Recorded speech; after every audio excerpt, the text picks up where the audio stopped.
Hello दोस्तों, एक बार फिर से आपका स्वागत है निफ्टी प्रेडिक्शन सीरीज में। और कल 14 जनवरी को मार्केट में क्या हो सकता है, उसके लिए हमें सबसे पहले आज का मार्केट ने क्या किया उसको समझते हैं और कल की कंडीशन पर बात करेंगे। कहाँ हमें सेटअप मिलेगा, आज की एक्सपायरी कैसे गई है उसको भी देख लेते हैं। देखिए दोस्तों, आज हमारी ओपनिंग यहाँ होती है, यहाँ से नीचे आते हैं, कंसोलिडेशन काफी बड़ा, उसके बाद फिर से नीचे और उसके बाद कंसोलिडेशन और फिर लास्ट आवर में हम ऊपर की साइड।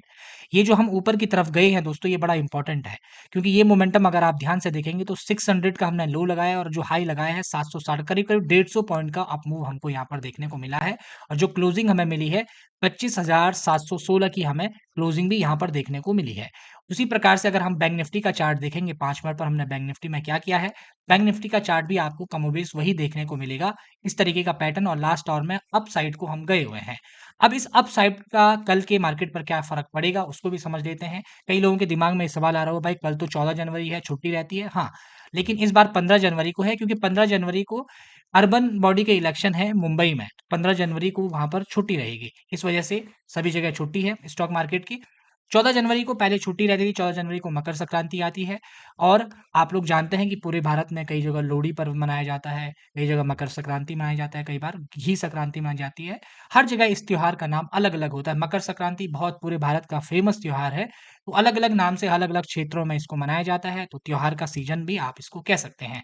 दूसरी बड़ी बात, इंटरनेशनल मामलों को भी आपको ध्यान में रखना होगा। त्योहार तो ठीक है, लेकिन इंटरनेशनल मामले जैसे यूएस और ईरान का जो सीन चल रहा है, और यूक्रेन के साथ जो सीन चल रहा है, रशिया का जो कंडीशन है, और जो वेनेजुएला वाली बात आ रही है, साथ ही साथ चाइना और इंडिया के बीच में कुछ चीजें सही होने की कोशिश हो रही हैं, या चाइना की जो कंपनियां बैन की हुई थी अब उनको भारत में बिड लगाने के लिए अलाउ किया जा रहा है। ये सारी बातें भी आपको ध्यान में रखनी है।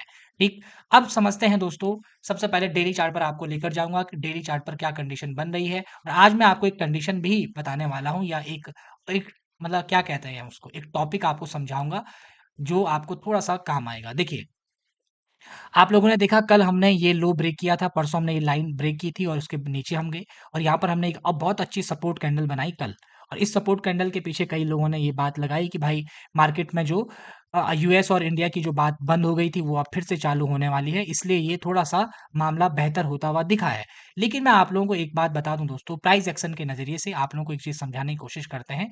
जब कभी भी हम कहीं से गिरते हैं, या जब कभी भी हम नीचे से ऊपर जा रहे हैं, ठीक है, और मान लो हम ऊपर से नीचे गए हैं, इस जगह पर हम सपोर्ट लेने की कोशिश कर रहे हैं, तो ये बात समझ के चलिएगा कि एकदम से हम सपोर्ट लेने वाले नहीं हैं। एकदम से सपोर्ट ले भी लेंगे, मान लो जैसे ग्रीन कैंडल बन गई, लेकिन आज फिर से जो डाउन साइड के लोग हैं उन्होंने ताकत दिखाई है अपनी, क्योंकि आप उसके क्षेत्र में हैं, उसके पास एक मौका होता है, वो ताकत दिखाता है। उसी प्रकार से सेम कंडीशन यहाँ पर बनती है। अगर आप लोगों ने देखा होगा कि जब कभी भी यहाँ रेड कैंडल बनती है तो अगले दिन ग्रीन कैंडल आपको देखने को मिलती है। क्यों? क्योंकि आप नीचे से जोर लगाते हुए जा रहे हैं, आप नहीं चाहेंगे कि आपका खेल दूसरे के पाले में गिरे, तो ये कोशिश यहाँ पर होती है। मैं ये नहीं कहूंगा कि यहाँ पर सपोर्ट नहीं ले सकता है, क्योंकि मार्केट ने यहाँ पर बहुत अच्छा सपोर्ट बनाया है, और 500 का लेवल अपने आप में एक सपोर्ट जोन होता भी है। उसी प्रकार से अगर आप लोग बैंक निफ्टी का चार्ट देखेंगे डेली, तो आपको यहाँ पर देखने को मिलेगा कि यहाँ से देखिए आप नीचे आए, ये सपोर्ट कैंडल बनी, और आज मार्केट ने यहीं पर इसी के ऊपर गैप अप खुले नीचे आकर फिर से ऊपर की साइड को क्लोज किया है। इस बात को आप समझ गए। अब मैं आपको 15 मिनट के चार्ट पर बताना चाहूंगा कि आगे क्या प्लानिंग हम लोगों को करनी चाहिए, और ज्यादा फायदे में कौन रहने वाला है, ऑप्शन सेलर ज्यादा फायदे में रहेगा या ऑप्शन बायर ज्यादा फायदे में रहने वाला है। देखिए, फ़ायदा तो कभी-कभी दोनों का है, कभी-कभी एक का है ना? ये बात तो क्लियर कट है। ये है आपके सामने निफ्टी का चार्ट। निफ्टी में आप लोग देख रहे होंगे दोस्तों, जब हम लोग आज यहाँ से यहाँ नीचे आए हैं ना? मैंने परसों आप कल के प्रेडिक्शन सीरीज़ की वीडियो में आप लोगों को बताया था कि ये वाला ज़ोन हम लोगों के लिए सबसे इम्पोर्टेंट है। जो ये पहला ज़ोन बना है ना ये वाला, ये ज़ोन सबसे इम्पोर्टेंट है। ये 920 के आसपास का ज़ोन है, या 922 आप मान कर चलिए। इसके ऊपर ही हमारे पास क्या है, 26,000 का लेवल है। तो 2 हमारे पास बिल्कुल ईज़ी रेजिस्टेंस आप लोगों को नज़र आ रहे हैं। भाई जब ऊपर जाने की लड़ाई हो रही है तो रेजिस्टेंस को इंपॉर्टेंस देना ही पड़ेगा। जब रेजिस्टेंस टूटेंगे तभी तो हम ऊपर जा पाएंगे। अब यहाँ पर से देखिए, हम लोग आए नीचे, हमने ये सपोर्ट बचाए, उसके बाद हम ऊपर गए, ये हाई हमने लगाए, फिर हम ऊपर गए, फिर हम लोअर हाई लगाए, फिर धीरे धीरे नीचे आकर यहाँ से हम नीचे आ गए। लास्ट आवर में हमने अप मूव जरूर दी है। और कल की कंडीशन क्या हो सकती है, देखिए, पहला हाई हम लोगों के पास ये उपलब्ध है, दूसरा हाई ये उपलब्ध है। अब कल क्या होगा उसके लिए इंपॉर्टेंट, देखिए जब ये हाई टूटेंगे ना, तभी एक पॉजिटिव प्राइस एक्शन बनने की शुरुआत होगी। अब जैसे आज के मार्केट के लिए इंपॉर्टेंट हाई क्या है, ये वाला हाई बड़ा इंपॉर्टेंट है, इसी ने हमको एक नेगेटिव हाई बनाने की कोशिश की।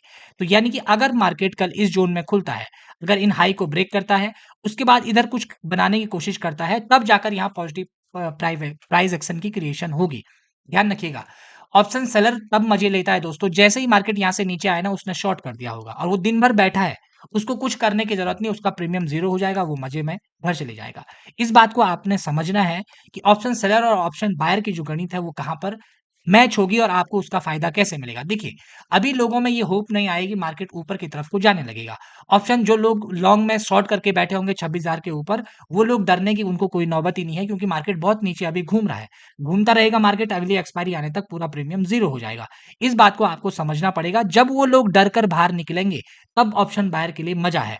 तो जब मार्केट यहाँ पर कुछ दिन और घूमेगा, तब या इधर से कुछ प्राइस एक्शन बनाते हुए चलेगा, तब जाकर उनके मन में डर आएगा कि हाँ यार, हो सकता है मार्केट ऊपर की साइड को ब्रेक कर दे। यानी कि अगर मार्केट इस 26 इस लो को, अब मार्केट को तोड़ना नहीं है। अगर ऑप्शन सेलर को डराना है तो इस लो को तोड़ना नहीं है, इस जगह कहीं खुले, इसके आस-पास ही कुछ करे, इस तरीके का कुछ पैटर्न बनाए ताकि ये लोग डरें। तब जाकर उनको डर लगेगी और तब वो बाहर निकलने की कोशिश करेंगे। हो सकता है फिर इस लेवल के आस-पास से एक मूव ऐसे ऊपर की साइड को मिले, लेकिन कब? जब यहाँ पर बहुत देर घूमने के बाद ये इस तरीके की घटना हो सकती है। तब तक आपको शांत बैठना है, स्टॉक में शिफ्ट होइए, इंट्राडे अगर शॉर्ट करते हैं वो करिए, क्योंकि वहाँ पर उसमें भी अपॉर्चुनिटी बन रही है, और बाय करेंगे तो बाय में कुछ इक्के-दुक्के स्टॉक बाय में भी अपॉर्चुनिटी दे रहे हैं। अगर आप उनको देखते हैं तो आपको उसका फ़ायदा ज़रूर मिलेगा। और ऐसी एनालिसिस के लिए द इनसाइडर व्यू को सब्सक्राइब ज़रूर करिएगा और कमेंट करना बिल्कुल भी मत भूलिए दोस्तों, उससे हमें मोटिवेशन मिलता है। धन्यवाद।